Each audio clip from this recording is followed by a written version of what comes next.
and spookier. I like this. Which is perfect for Abby. Abby, welcome. You got 60 seconds on the clock. Are you ready?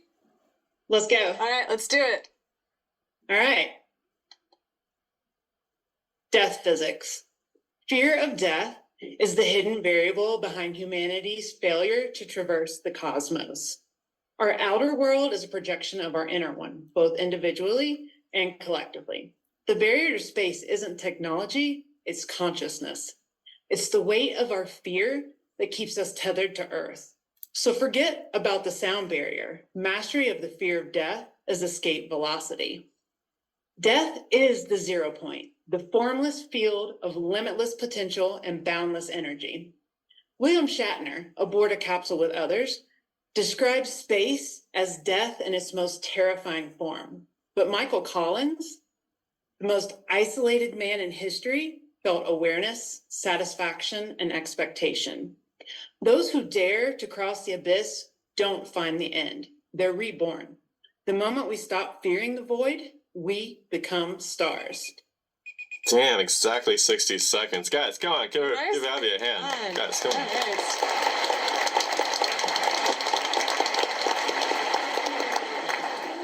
Abby, welcome.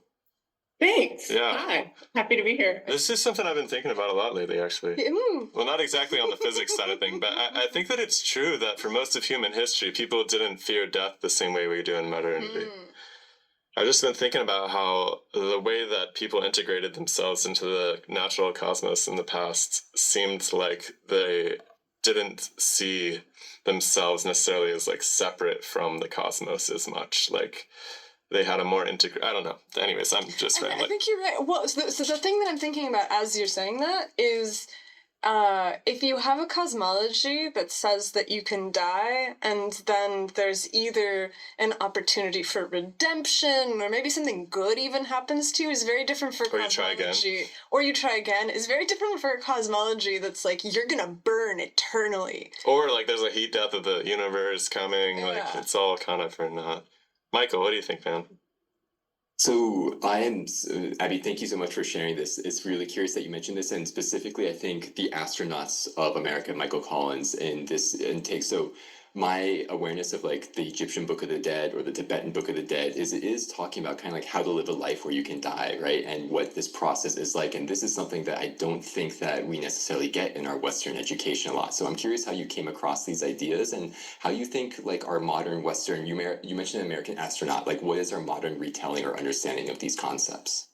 I guess just sort of through my own explorations, I had a near-death experience when I was about 19. So that probably opened some doorways.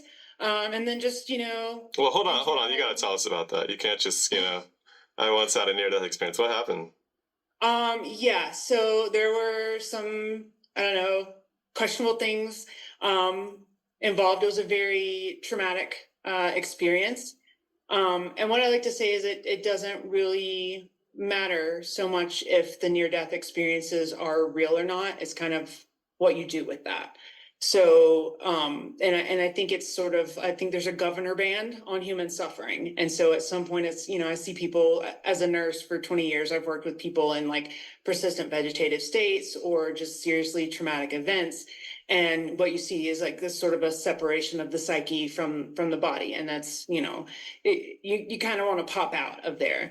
And you can see that across the spectrum. And I think that's a huge driver behind like sort of like the UAP phenomenon, the psychedelic renaissance, all these things. We have sort of a collective desire to transcend our suffering. And so, yeah, and like reading the Tibetan Book of the Dead and, the Egyptian Books of the Dead and all these different things. But it was really sort of through experiential practices and knowledge that it sort of really became apparent, which is what I really think. I don't think we necessarily need more like typical psychology and like therapy and stuff. I think we need experiential practice. And specifically, I do think that the space sector and astronauts definitely need to train for this. I know like Edgar Mitchell, like when you can sort of expand your consciousness and have the experience of being the other or the collective consciousness. Edgar Mitchell, had the experience of being an elephant in the Sahara when he's out on, like in space and trying to do things. So I think that really doing some death training would be super beneficial on an individual level for each person, because if you can master your fear, you're basically unstoppable. And then on a collective level too, I think we're very, very tied to the womb and the Mother Earth. And so it sort of stops our expansion. So what does death training look like? So my first workshop is the Death Barbie's Dream House. And basically it's walking you through sort of a practice. So, every day the sun sets and we just know that there's another day coming. And if you can, and each breath, at each moment dies into the next, and each breath is an inhale and exhale. And when we're in those cyclical rhythms, it fractals out. Do you know what I mean? Like your one breath and your one life, and then your, an entire civilization and existence. And so we have that, when we have that knowing that there is something else, that alleviates a lot of fear. And then you have your perception of an event. When the way that you look at something changes, it changes the thing itself. And so to sort of learn tools to master your perception and tell a different story is incredibly useful. So I have some practices and exercises for that. And then lucid dream training, and just dream training. I find it to be one of the most effective tools to really understand this, because when we're speaking about things like death and dreams and deep space, these aren't like tangible physical things that we know. So we have to speak the language of dreams and the language of the subconscious, and you do that through practice. So, like practices like, and lucid dreaming is like kind of a direct parallel to death and, to the void, so the abyss. So when you practice that, then you get a deep, like felt sense of knowing how to navigate these things. And it also helps with tools to like navigate those liminal spaces in the abyss, because we don't have north and south and actual gravity and things like that to navigate us. It's more sort of thought forms and emotions and things like that are our, North Stars. So giving some practices like that. And then I also have like an immersive experience. It's the overview effect experience, because this is exactly kind of where the space stuff comes from, and death. When astronauts are going into space, they're literally having an out of body experience. So they're out of the body of, like Mother Earth, and you have that bird's eye, almost God level view where you can kind of see the connectedness of everything. So to give people that maybe aren't billionaires and can't hop on, a Blue Origin flight, that experience of, sort of connectedness and maybe a little life review, I think is super cool. Yeah, a trip to the desert night sky might be the closest you can get to space, I suppose, for most people.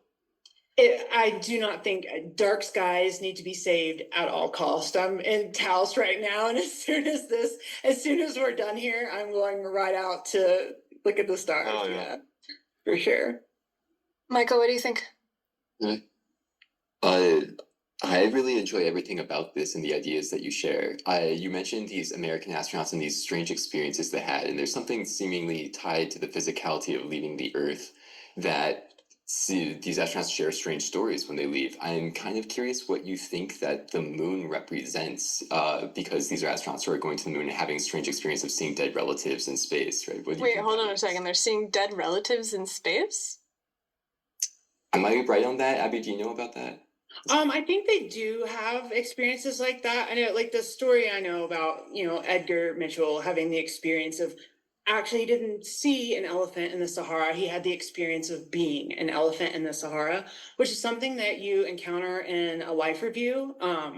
You have the experience of being the other. This is my kind of like one thing with Federico Fagin's thing. He said like in Qualia that you can't experience what it's like to be an other. And I think that you can when you have this sort of expanded experience.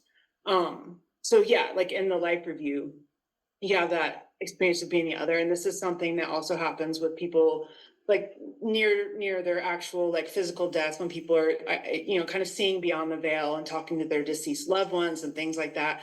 I think it's all just sort of if you accept that the all is mind and things are thought forms, these are how these things, like as we get into deeper densities, these are how they manifest into our reality. I feel like, so you said you're a nurse. Have you been around a lot of death? Yeah, so yeah, for 20 years I've been around a lot of death, and I also have shared death experiences with people. And it's not like, we're going to the pearly gates together. It's sort of like just a sense of how they're navigating it. I think of it as like, you can get a flight path or a gate pass to go with your family and like help them board the plane. It's kind of like that. That's crazy. And I think it's just kind of like sort of an expanded sense of empathy, maybe, where you're just a little bit more permeable, a little bit more sensitive and aware of the experience of those around you. Interesting. So yeah, it sounds like this whole time you've been talking, it feels like you're speaking from too much experience for somebody who's still alive to be bringing to the table. Well, I mean, maybe I haven't always been. Do you know what I mean? I think like that's kind of one of my shirts. It says, "Now I'm become death, the destroyer of worlds," which is, it was like the Barbie and the Oppenheimer movie that came out together. And it was Oppenheimer kind of paraphrasing the Bhagavad Gita. And then when you really sort of dive deep into the meaning of what that is, it's super interesting. And I think that sort of when we kind of become like, I tell people, like I stayed in the abyss. I had a pretty miserable existence for the first 40 years of my life. And so I stayed in the abyss long enough to absorb all of it, like all of the light. And so now I just come out and try to shine that.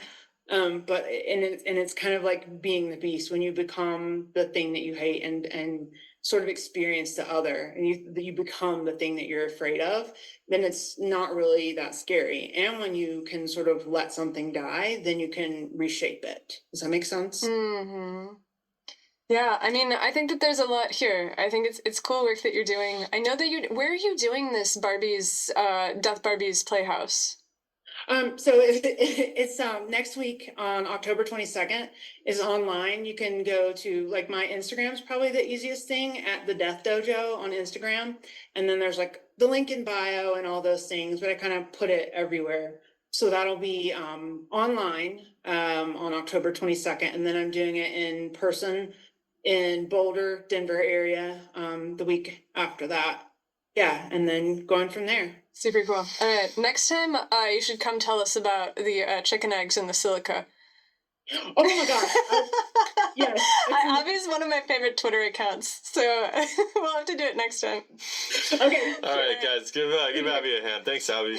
Thank you so much. It was really good to meet you. Good to meet you. Come on, guys, give her a hand. Yeah. Very, very interesting. See you next time. That was,